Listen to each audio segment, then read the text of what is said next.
जमीन से एक रोशनी बाहर आता है जिसके अंदर से एक परी निकलती है और परी राजू को बोलती है, एक बार की बात है, बसंतपुर गांव में एक किसान और उसके बीवी रहते थे, जिसमें से किसान का नाम था राजू और उसका बीवी का नाम था मीना। राजू और मीना बहुत ही गरीब थे, जिसके कारण बिना खाए दिन गुजारना पड़ता था। राजू के पास 1 एकड़ जमीन था, जिसमें थोड़ी बहुत फूल की खेती राजू को करना पड़ता था, क्योंकि राजू को भूख बर्दाश्त नहीं होता था। लेकिन राजू के खेत में फूल बहुत ही कम मात्रा में होता है, जिसके कारण राजू धीरे धीरे आलसी होने लगता है और घर में सोया रहता है। एक दिन सुबह का बात है, मीना अचानक राजू के ऊपर चिल्लाने लगती है। मीना राजू को बोलती है, घर में अगर सोए रहोगे तो खाना पीना कहाँ से होगा? जाओ, जाकर जमीन में फूल के चारे लगा कर आओ। जो भी फूल होंगे फिर उस फूल को बाजार में बेचना भी तो जाना है। अगर नहीं बेचेंगे तो पैसा कहाँ से आएगा और खाना कहाँ से आएगा? जल्द से जल्द फूल के चारे लेकर जमीन में जाओ और सारे के सारे फूल के चारे लगा कर ही आना, कहीं सो मत जाना। राजू मीना का डांट इतने सारे सुनने के बाद बोलता है, इतना मेहनत करने के बाद भी बहुत ही कम मात्रा में फूल हाथ लगता है, तो उससे अच्छा है खाओ और सो।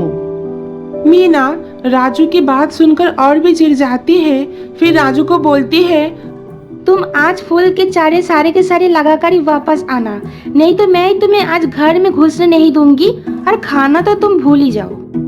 राजू ये बात सुनकर डर जाता है और बोलता है, अरे तुम तो गुस्सा हो गई, मैंने तो ऐसे ही मजाक में कहा था, मैं तो जा ही रहा हूँ। लेकिन मैं मजाक नहीं कर रहा हूँ, तुम सारे चारे आज लगाकर ही घर वापस आना। राजू फिर फूल के चारे लेकर जमीन की तरफ जाने लगता है। राजू फूल के चारे लेकर जमीन के पास आने के बाद सोचने लगता है, क्यों ना मैं थोड़ी देर इधर विश्राम कर लूं, फिर फूल के चारे जमीन में बो दूंगा, फिर घर के लिए निकल जाऊंगा। राजू आलसी होने के कारण फिर एक नारियल के पेड़ के नीचे जाकर सो जाता है। फिर कुछ देर बाद राजू को एक सपना आता है, जिसमें वो देखता है उसकी बीवी डांटते हुए बोलती है, सारे चारे लगाने के बाद ही घर वापस आना, नहीं तो घर में घुसने नहीं दूंगी। राजू ये सपना देखकर तुरंत उठ जाता है और देखता है शाम हो चुका है और अभी तक एक भी चारा नहीं लगाया है। वो तुरंत जाकर फूल के चारे लगाने लगता है और चारे लगाते लगाते थक जाता है। रुक कर देखता है उसने आधे से भी आधे जमीन में चारे लगा दिया है। फिर राजू सोचता है, और जो बाकी काम है अगले दिन आकर पूरा कर दूंगा। फिर बाकी चारे लेकर घर की तरफ आने लगता है।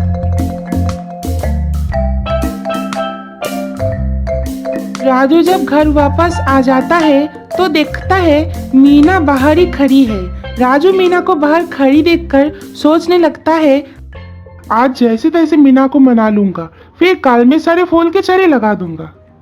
लेकिन मीना जब देखती है राजू सारे चारे बिना लगाकर ही घर वापस आ जाता है, तो वो देखकर ही गुस्सा हो जाती है। मीना राजू को बोलने लगती है, अब तो तुम्हारा खैर नहीं, मैंने तो तुम्हें बोला था ना, सारे चारे लगाने के बाद ही घर वापस आना। तो तुम फूल के चारे बिना लगाए घर कैसे वापस आ गए? मैं तो तुम्हें आज घर में ही घुसने नहीं दूंगा। राजू फिर घबरा कर बोलता है, तुम मेरे बात तो सुनो पहले, मैंने तो आज थोड़े बहुत फूल के चारे लगाया है और बाकी के चारे मैं कल लगा दूंगा। आज मैं थोड़ा सा थक गया था काम करते करते। क्या बोला तुमने? बिना पूरा काम की तुम सो रहे थे? मैं सो नहीं रहा था, विश्राम करने गया तो थोड़ा सा आंख लग गया था। तुम आज बाहर ही सोना और कल जब तुम सारे चारे लगा कर दोगे तो खाना मिलेगा। राजू डर के मारे और क्या करे, इस वजह से उसे बाहर ही सोना पड़ता है और जैसे तैसे रात कटता है। और जैसे सुबह होता है राजू तुरंत उठकर फूल के सारे चारे लेकर जमीन की ओर निकल जाता है, क्योंकि उसे भूख लगा था, खाना चाहिए था, जो कि उसे काम करने के बाद ही मिलता। जब वो जमीन में पहुंचता है फिर से वो सोचता है थोड़ा देर आराम कर लो, उसके बाद सारे चारे लगा दूंगा। फिर वो नारियल के पेड़ के नीचे जाकर आराम करने लगता है। जब राजू आराम कर ही रहा होता है अचानक उसके जमीन से एक रोशनी बाहर आता है जिसके अंदर से एक परी निकलती है और परी राजू को बोलती है, तुम जमीन में सारे फूल के चारे लगा दो।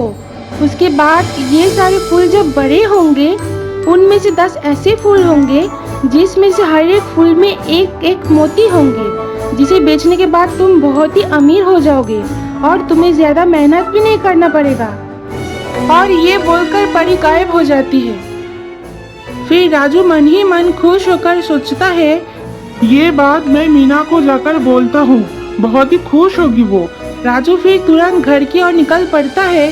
राजू घर वापस आकर मीना को सारी बात बोलता है।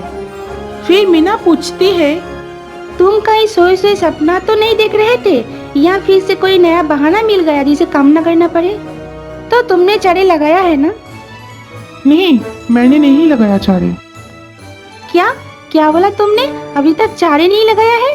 तुम अगर चारे नहीं लगाओगे तो फूल कहाँ से होंगे और मोतियाँ कहाँ से मिलेगा?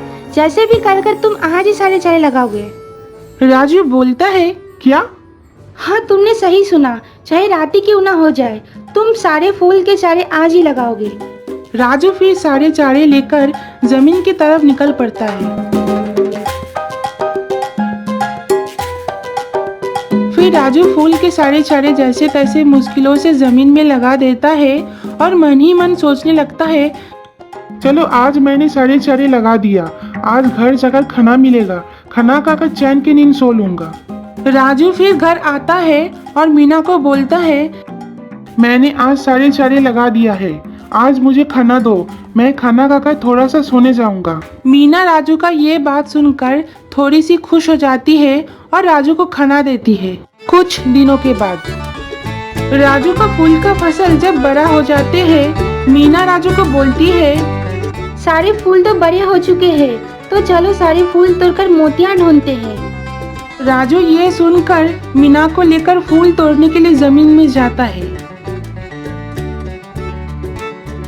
मीना और राजू जमीन में आने के बाद देखता है इस बार जमीन में बहुत सारे फूल खिले हैं। तो ये देखकर राजू और मीना बहुत ही खुश हो जाते हैं, फिर फूल तोड़ने लग जाते हैं। राजू और मीना सारे फूल तोड़ने के बाद मीना मोती ढूंढने लग जाती है। बहुत देर तक मीना और राजू मोती ढूंढने के बाद भी मोतियां नहीं मिलते हैं। मीना उदास हो जाती है, लेकिन कुछ ही दिन में उनके जमीन के पास से हीरालाल जब जा रहे थे तो देखते हैं इतने सुंदर फूल है, क्यों ना मैं इसे खरीद लूं? फिर हीरालाल राजू से पूछता है, तुम मुझे ये सारे फूल दे दो, इसके बदले तुम जितने पैसा मांगोगे मैं तुम्हें दे दूंगा। राजू ये सुनकर बहुत खुश हो जाता है और तुरंत राजू सारे फूल हीरालाल को बेच देता है, जिसके बदले हीरालाल राजू को बहुत सारे सोने का मुद्रा देता है, जिसे पाकर राजू बहुत खुश हो जाता है। मीना ये सारी चीज देखने के बाद समझ जाती है परी ने राजू को जो भी बोली थी सब कुछ सच हो गया है। ये हीरालाल का दिया हुआ सोने के मुद्रे से कीमती और क्या है, इससे तो मैं 10 क्या उससे भी ज्यादा मोतियां खरीद लूंगी। इस कहानी से समझ आता है काम करते जाओ बिना फल की चिंता किए। बहुत साल आगे की बात है। बसंतपुर गांव में बिट्टू और उसकी बीबी मीठू रहती थी। वो दोनों अपनी जिंदगी अच्छे से काट रहे थे। एक दिन सुबह बिट्टू मिट्ठू को बोलता है, आज पता है मुझे बहुत अच्छा लग रहा है। फिर मिट्टू पूछती है बिट्टू को, क्यों आज कुछ अलग है जो तुम्हें अच्छा लग रहा है या फिर तुम्हारे दिमाग में कुछ और ही चल रहा है? ना ना, तुम गलत समझ रही हो। मैं तो इसीलिए खुश हूँ क्योंकि तुम्हारे दोस्त के घर जो जाना है। ओह, मुझे लगा तुम कुछ नया बहाना बनाने वाले हो नहीं जाने के लिए। बिट्टू अपने आप में फुसफुसा कर बोलता है, तुम तो हर पल मुझे गलत ही समझती रहती हो। क्या बोला तुमने मुझे? नहीं नहीं, कुछ नहीं। मैं तो यही बोल रहा था मैं आज बहुत ही खुश हूँ क्योंकि आज हम दोनों घूमने जो जा रहे हैं। तब सही है, तो चलो जल्दी से तैयार हो जाओ, देर हो रहा है, नहीं तो शाम हो जाएगा पारू के घर पहुँचते पहुँचते। हाँ हाँ, चलो चलो, क्या क्या लेकर जाना है मुझे बोल दो, लेकर चलता हूँ। बस शरीर में तो ताकत नहीं है और इसे सब कुछ लेकर जाना है। तुम बस वो मिठाई ले लो और वे पोटली में ले लेता हूँ। हर समय चुड़ैल की तरह चिल्लाती रहती हो, कभी भी अच्छे से बात नहीं करना सीखी हो। शायद किसी ने इसे बचपन में शहद ही नहीं खिलाया है। मीठू तुरंत गुस्सा होकर बोलती है, क्या बोला तुमने मुझे? मुंह तोड़ दूंगी, फिर कभी भी नहीं खा पाओगे, तब मैं अकेले खाऊंगी, तुम देखते रहना। बिट्टू तुरंत डर के बोलता है, मुझे माफ कर दो, मुझे माफ कर दो, तुम तो बहुत अच्छी बीबी हो, तुम्हारी जैसी बीबी किसी को भी ना मिले, तुम तो दुनिया में इकलौती बीबी हो मेरा। ठीक है, अब जल्दी से मिठाई लो और चलो। दोबारा ऐसी गलती मत करना, नहीं तो मार डालूंगी। देखना, मिठाई की हंडी को ध्यान से उठाना, नहीं तो फिर गिर कर सारी मिठाई बर्बाद हो जाएगा, फिर और एक काम बढ़ जाएगा। हाँ, मैं ठीक से ले रहा हूँ, जैसी तुम्हारी आज्ञा। मैं कभी भी तुम्हारे बातों के खिलाफ गया हूँ क्या? दोनों की बातचीत खत्म होने के बाद फिर सारे सामान लेकर मिठू और बिट्टू पारू के घर के लिए रवाना होते हैं।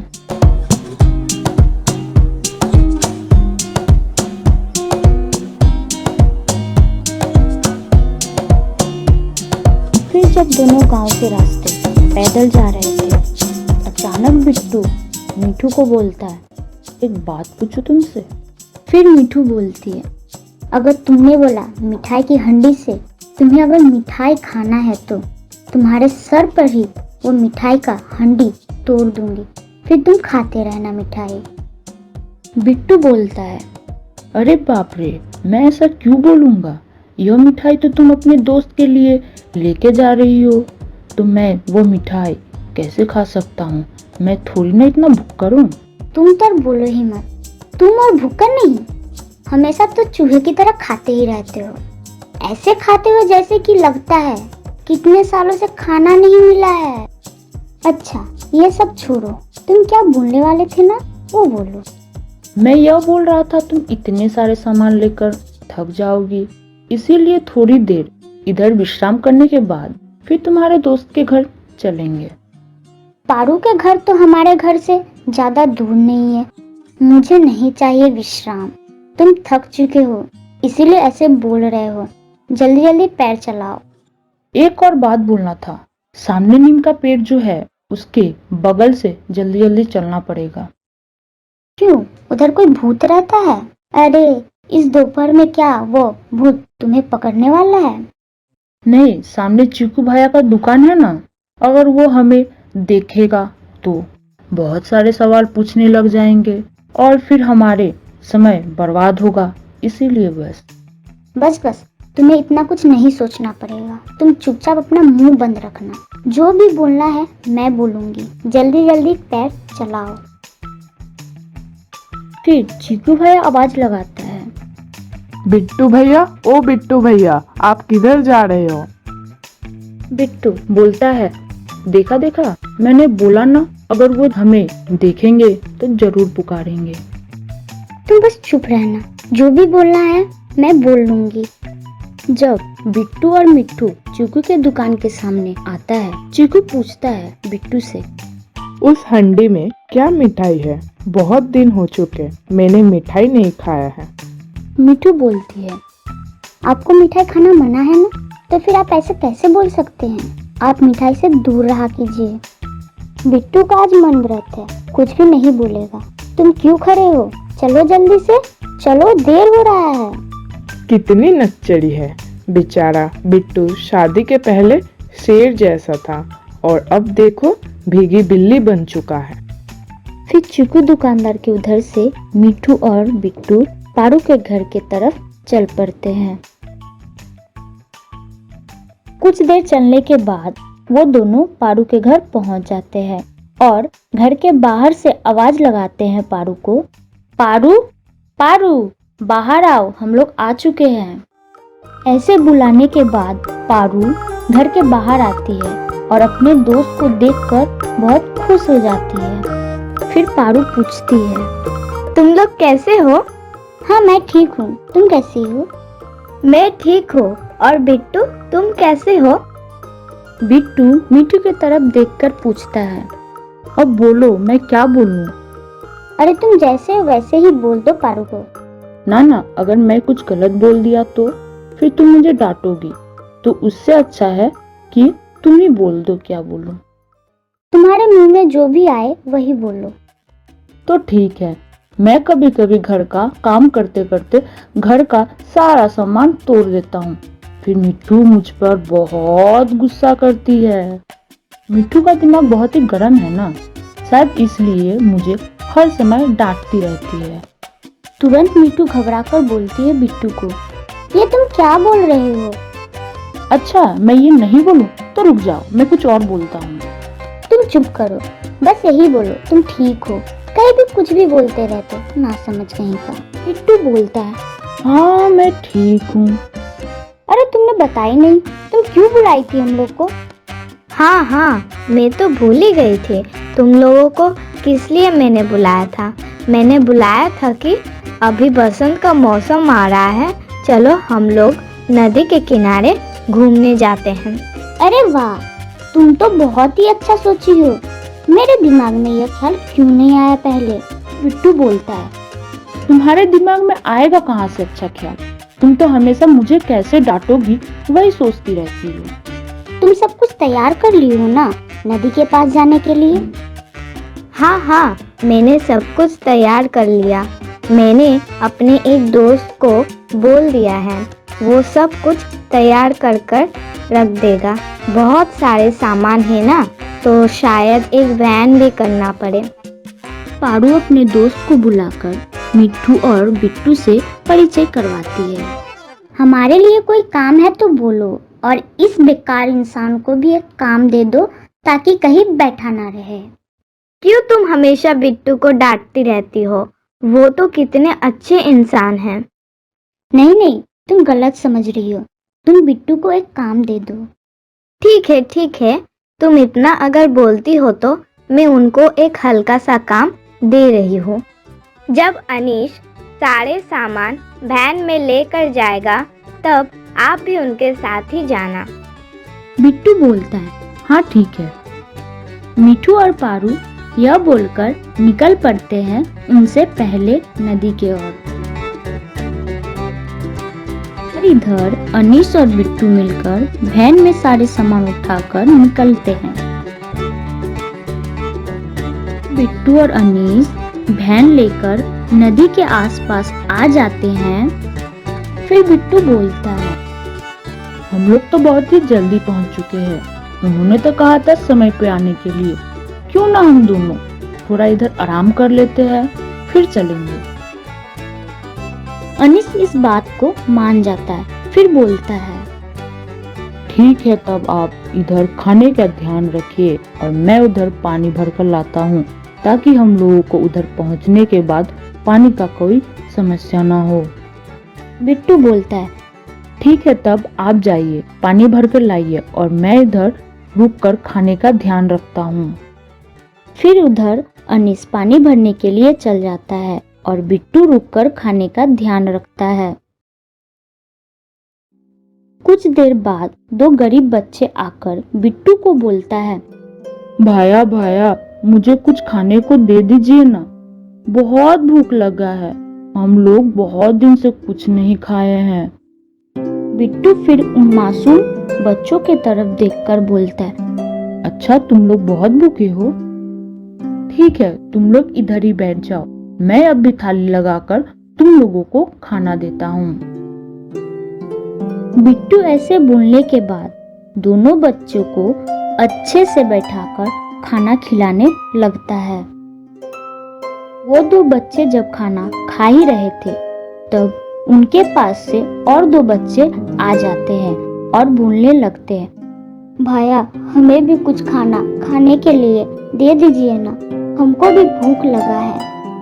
फिर बिट्टू मन ही मन में सोचता है, अगर मैं ऐसे करके सारा खाना इन लोगों को खिला दूंगा तो सब खाना खत्म हो जाएगा और हमारे लिए कुछ भी नहीं बचेगा। लेकिन बिट्टू फिर भी उन दोनों बच्चों को खाना खाने के लिए दे देता है। इतनी देर में अनीस पानी भरकर आ जाता है और देखकर घबरा जाता है। अगर बिट्टू ने सारा खाना गरीब बच्चों को खिला दिया तो पूरा खाना खत्म हो जाएगा। इससे अच्छा यह बात मैं जाकर पारू और मिठू को बता देता हूँ। जब तक पारू, मिठू और अनीस आते हैं तब तक सारा खाना खत्म हो जाता है। वो गरीब बच्चे जा ही रहे थे। उन्हें मिट्टू रोककर पूछती है, आप लोगों का अच्छे से पेट भर गया है ना? वो गरीब बच्चे बोलते, हाँ हाँ, हम लोगों का पेट भर गया है। यह भैया ने हम लोगों को बहुत ही अच्छे से खाना खिलाया है। इसके लिए बहुत बहुत धन्यवाद आप लोगों को। तब बिट्टू बहुत डर जाता है और मन ही मन सोचने लगता है, आज तो मुझे यह मिठू जान से मार ही डालेगी। लेकिन यह क्या, इधर तो कुछ और ही हो रहा था। मिठू बोलती है, आज मैंने देख लिया बिट्टू, तुम्हारा दिल बहुत बड़ा है। तुम इन गरीब बच्चों को खाना खिलाकर बहुत ही अच्छा काम किया है। मैं तुमसे आज गुस्सा नहीं हूँ, बहुत ही खुश हूँ। बिट्टू यह सुनकर बहुत खुश हो जाता है, लेकिन फिर बोलता है, मैं तो सारा खाना इन बच्चों को खिला दिया हूँ, अब हम लोग क्या खाएंगे? लेकिन पारू बीच में बोलती है, कोई बात नहीं बिट्टू भैया, मैंने अनीश को बोला था अगर खाना कम पड़ जाए तो ज्यादा कर खाना बनाकर रखने के लिए, आप मत चिंता कीजिएगा। फिर अनीस बोलता है, हाँ, मैं ज्यादा करके खाना बनाया था, वह मैं अभी लेकर आता हूँ। फिर हम लोग एक साथ जाएंगे और नदी किनारे बैठकर खाएंगे और झूमेंगे। फिर वो चारों खाना लेकर नदी किनारे पहुंचकर खाना खाते हैं और जगह का आनंद लेते हैं।